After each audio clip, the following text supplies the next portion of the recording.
ముద్రగడ పద్మనాభం చేరిక మొత్తం వైసీపీపై ప్రభావం ఎంత?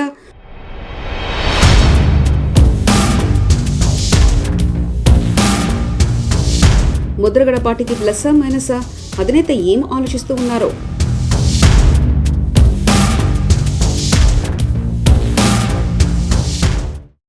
కాపు ఉద్యమ నాయకుడు కేంద్ర మాజీ మంత్రి ముద్రగడ పద్మనాభం దాదాపు వైసీపీలోకి చేరిపోయినట్లే. కేవలం ముహూర్తం మాత్రమే మిగిలింది. అనేక తర్జనభర్జనలు, మీమాంసలు, రాయభారాలు అనంతరం ఆయన ఫ్యాన్ కిందకి చేరిపోయారు.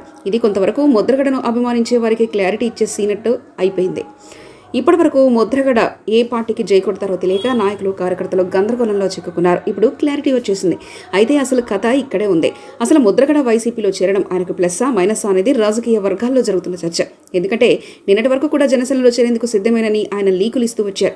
పవన్ కు బహిరంగ లేఖలు కూడా రాశారు. అంతేకాదు ఇటీవల జెండా సభ అనంతరం కూడా టికెట్లు కేటాయింపు, అభ్యర్థుల విషయంలో సీరియస్ గా కామెంట్లు చేస్తూ హీట్ ఎక్కిచ్చారు. దీంతో అయ్యో ముద్రగడ చెప్తున్న సూచనలు కూడా జనసేన తీసుకోవడం లేదా అన్న చర్చ సాగింది. ముఖ్యంగా కాపుల్లో ఈ చర్చ జోరుగా సాగింది. అయితే ఈ చర్చ ఇలా కొనసాగుతున్న సమయంలో ముద్రగడ అనూహ్యంగా వైసీపీ బాట పట్టడంతో ఆయన ముసుగు తొలగించేసినట్లయిపోయింది.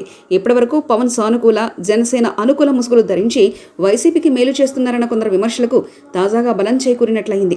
ఈ పరిణామం రాజకీయంగా వైసీపీకి మేలు చేస్తుందా లేదా అనేది పక్కన పెడితే, వ్యక్తిగతంగా ఇప్పటి వరకు ముద్రగడ సంపాదించుకున్న ఇమేజ్, ముఖ్యంగా కాపుల్లోని పలు సామాజిక వర్గాల్లో ఆయనపై ఉన్న సానుకూల దృక్పథం వంటివి మాత్రం మసకబారేలా చేశాయి.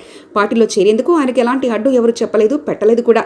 కానీ ఇప్పటివరకు సుదీర్ఘంగా తటస్థ నేతగా ఉన్నట్లు వ్యవహరించి జనసేనకు ఏదో మేలు చేసినట్లు చెప్పి అనూహ్యంగా వైసీపీకి జై కొట్టడం వ్యక్తిగతంగా ముద్రగడకు డేంజర్ బెల్స్ మోగిస్తున్నట్లేనని, ఆయన విశ్వసనీయతకు ఇది పెను ప్రమాదమేనని పరిశీలకులు చెప్తున్నారు.